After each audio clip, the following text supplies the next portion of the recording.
ইসলামে মুসলমানের রক্ত হারাম।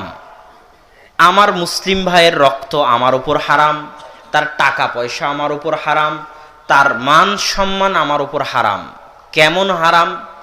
রাসূল সাল্লাল্লাহু আলাইহি ওয়াসাল্লাম বলতেছেন, লা জাওয়ালুদ দুনিয়া আহওয়ানু ইনদাল্লাহ আও লা হাদামুল কাবাহ আহওয়ানু ইনদাল্লাহ মিন দামি মুসলিমিন মুমিনিন। আল্লাহ সুবহানাহু তাআলার নিকটে সারা পৃথিবীর ধ্বংস হওয়ার চাইতে একজন মুসলমানের রক্ত বেশি দামি।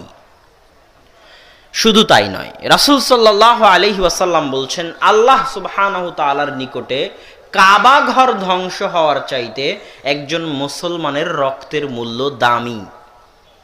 তথা কাবা ঘর যদি আপনি ভেঙে ফেলেন তো আপনার যত না গুনাহ হবে, আপনি যদি একজন মুমিন মুসলিমকে হত্যা করেন তার চেয়ে বেশি গুনাহ হবে। এটা আমি বলিনি, রাসূল সাল্লাল্লাহু আলাইহি ওয়াসাল্লাম বলে গেছেন। এই জন্য আরেক হাদিসে রাসূল সাল্লাল্লাহু আলাইহি ওয়াসাল্লাম বলতেছেন, লাউ আন্না আহলাস সামাই ওয়াল আরজ, আসমান এবং জমিনের সকল মানুষ, সকল জিন, সকল ফেরেশতা মণ্ডলী যদি একত্রিত হয়, কল্পনা করেন আদম আলাইহিস সালাতু ওয়াস সালাম থেকে নিয়ে কিয়ামত পর্যন্ত, জিন জাতির শুরু থেকে নিয়ে জিন জাতির শেষ পর্যন্ত, এবং সকল ফেরেশতা একত্রিত হয়ে একজন মুমিন মুসলিমকে হত্যা করতেছে, তো আল্লাহ সুবহানাহু তাআলা বলতেছেন এদের সকলকে, আদম থেকে নিয়ে কিয়ামত পর্যন্ত সকল মানুষকে, সকল জিনকে, সকল ফেরেশতাকে একজন মুমিন মুসলিম হত্যার কারণে একসাথে জাহান্নামে নিক্ষেপ করতে আল্লাহ দ্বিধা করবেন না। এটা একজন মুমিনের রক্তের মূল্য। তো আমি যেটা বলতে চাচ্ছিলাম, পরিবারের আলোচনার সাথে এই আলোচনার সম্পর্কটা হচ্ছে, 3 শ্রেণীর মুমিনের রক্ত হালাল, হত্যা করা যায়। রাসূল সাল্লাল্লাহু আলাইহি ওয়াসাল্লাম বলেছেন, লা ইয়াহিল্লু দামু মরিইন মুসলিমিন ইল্লা সালাসা, মুসলমানের রক্ত হারাম, তবে 3 শ্রেণীর মুসলমানকে হত্যা করা যায়। এক, যে আরেক মুসলমানকে হত্যা করেছে তাকে কিসাস স্বরূপ হত্যা করতে হবে। 2, আস-সাইয়্যিবুজ জানি, যে বিবাহিত অবস্থায় জেনা করেছে তাকে হত্যা করতে হবে। 3, মুফারিকুল জামাআহ, যে জামাত ছেড়ে দিয়েছে তাকে হত্যা করতে হবে। যেহেতু এটা আহলে হাদিস এলাকা, এই জন্য এই 3 নাম্বার পয়েন্টে কিছু কথা আছে। 3 নাম্বার পয়েন্টের কথা বলে আবার ওই দ্বিতীয় পয়েন্ট, বিবাহিত অবস্থায় জেনা করলে হত্যা করতে হবে, ওটার সাথে আমাদের পরিবারের আলোচনা সম্পৃক্ত আছে।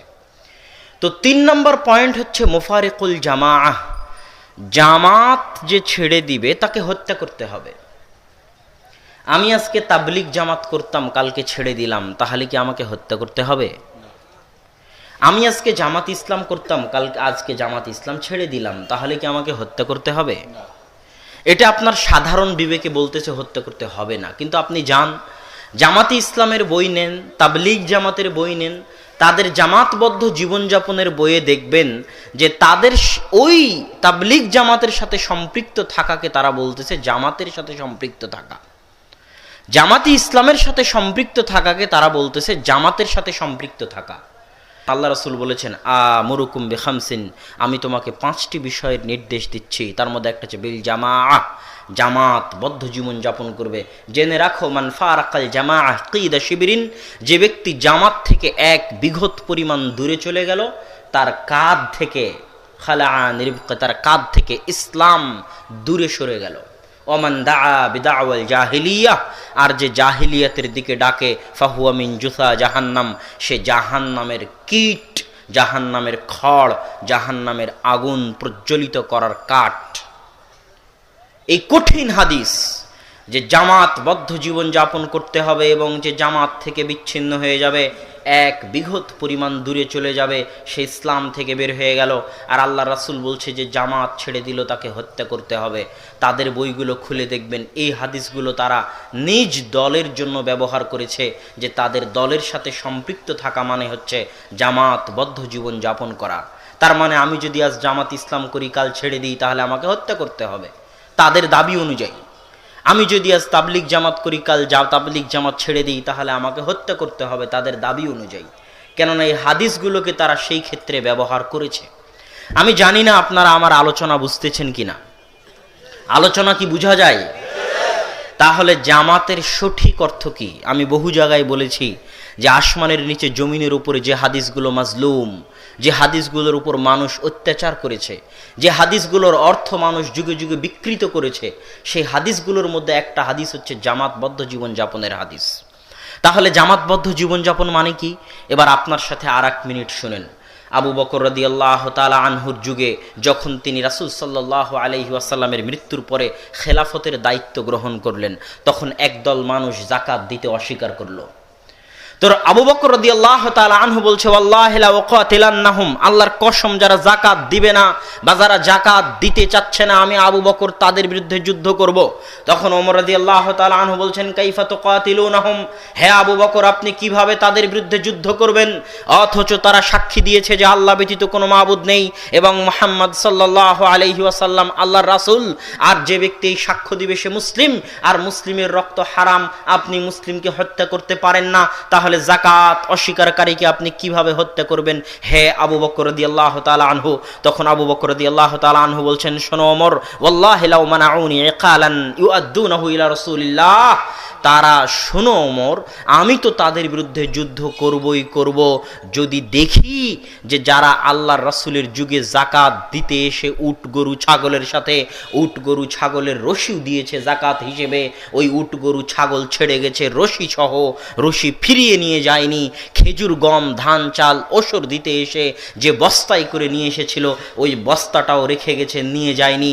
আর আমি আবু বকর আমার যুগে যদি খেজুর গম ধান চাল ফেলে বস্তা নিয়ে চলে যেতে চায়, উট গরু ছাগল রেখে উট গরু ছাগলের রশি দড়ি নিয়ে যেতে চায়, তাহলে আমি আবু বকর ওই দড়ি ওই রশির জন্য ওই বস্তার জন্য পর্যন্ত যুদ্ধ করব, হয় মারবো না হয় মরবো।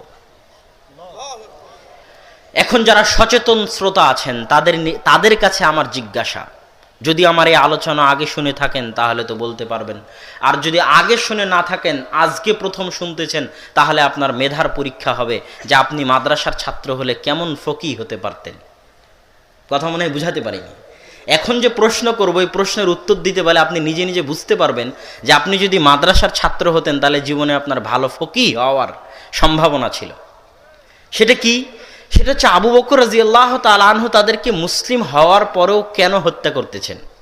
কেন মুসলিম হওয়ার পরেও তাদেরকে আবু বকর রাদিয়াল্লাহু তাআলা আনহু হত্যা করতেছে?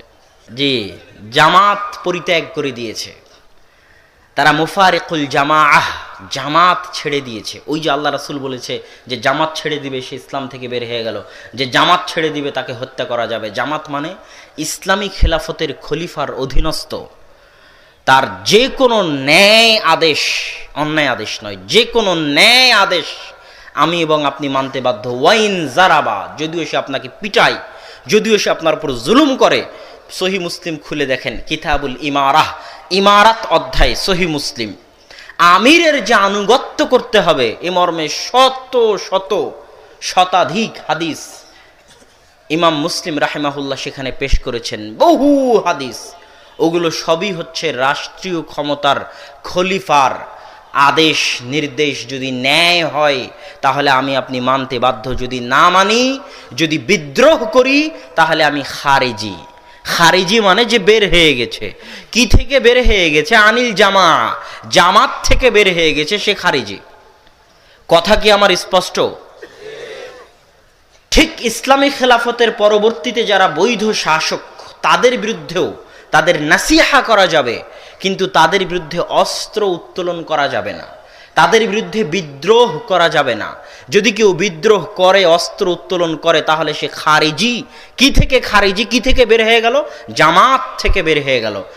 সরকার চাইলে তাকে হত্যা করতে পারে, তাকে ফাঁসির কাস্টে ঝোলাতে পারে, এটা সরকারের ইখতিয়ার। আল্লাহ রাসূল বলে গেছেন, রাসূল সাল্লাল্লাহু আলাইহি ওয়াসাল্লাম স্পষ্ট নির্দেশ দিয়ে গেছে যে যদি আমি তাদেরকে পাই, এই সমস্ত খারিজিদেরকে যারা জামাত ছেড়ে দেয়, লাকতুলান্নাহুম কতলা সামুদ, তাহলে আমি তাদেরকে সামুদ জাতির মতো হত্যা করব। কেননা এরা সমাজের জন্য বিষ। কিভাবে বিষ? আজকে সিরিয়ার অবস্থা দেখেন, লেবাননের অবস্থা দেখেন, মিশরের অবস্থা দেখেন, লিবিয়ার অবস্থা দেখেন। আজ থেকে 5 বছর আগে যারা লিবিয়ার মুআম্মার আল গাদ্দাফির বিরুদ্ধে বিদ্রোহ করেছিল, ওদেরকেই জিজ্ঞেস করে দেখেন যে ইস, কমসে কম মুআম্মার আল গাদ্দাফির সময় তো নিরাপত্তা ছিল।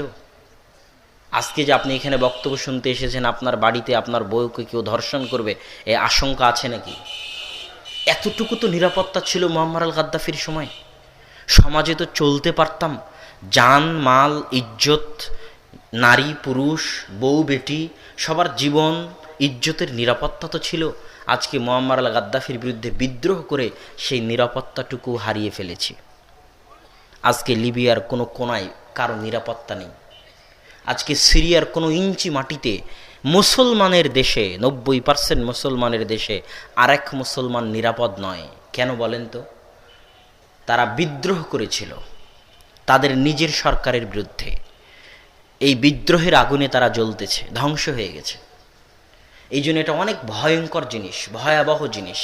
এটাই হচ্ছে খারিজিয়াতের আকিদা, এটাই হচ্ছে জামাত থেকে বের হয়ে যাওয়ার আকিদা। হ্যাঁ, রাষ্ট্রনেতার বিরুদ্ধে বিদ্রোহ করা যায় 2 শর্তে। যদি রাষ্ট্রনেতা প্রকাশ্য কাফের হয়ে যায় আর তাকে বিদ্রোহ করে পাল্টা ক্ষমতা দখল করার মতো শক্তি থাকে।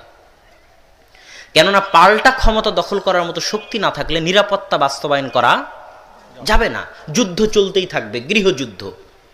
যদি আপনার কাছে ক্ষমতা থাকে পাল্টা নিরাপত্তা বাস্তবায়ন করার ক্ষমতা দখল করে নিয়ে, আর সরকার যদি বাস্তবিক কাফের হয়ে গিয়ে থাকে তাহলে করতে পারেন। আর যদি ক্ষমতা না থাকে তাহলে জুলুম সহ্য করে নিয়ে যতটুকু নিরাপত্তা আছে এতটুকু নিরাপত্তার এই নিয়ামতের শুকরিয়া আদায় করতে হবে। এই বিষয়ে আমার বিস্তারিত লম্বা 1.5-2 ঘন্টার আলোচনা আছে যে ইকামতি দিন বলতে কি বুঝায়, ইসলামী রাষ্ট্র বলতে কি বুঝায়, কখন ইসলামী রাষ্ট্রের বিরুদ্ধে বিদ্রোহ করতে হয়, কখন একজন কাফেরকে হত্যা করতে হয়, কাফের কখন নিরাপত্তা পায়, এর উপর বিস্তারিত 1.5-2 ঘন্টার আলোচনা আমার আছে। আজকে আমার আলোচনার বিষয় ওটা নয়। আজকে আমাদের আলোচনার বিষয় আদর্শ পরিবার। সেখান থেকে আমরা জামাতের অর্থে চলে আসলাম। তো জামাত পরিত্যাগকারীকে হত্যা করা যাবে। জামাতের একটা অর্থ এখন বললাম, আর একটা অর্থ বক্তব্যের মাঝে বলবো।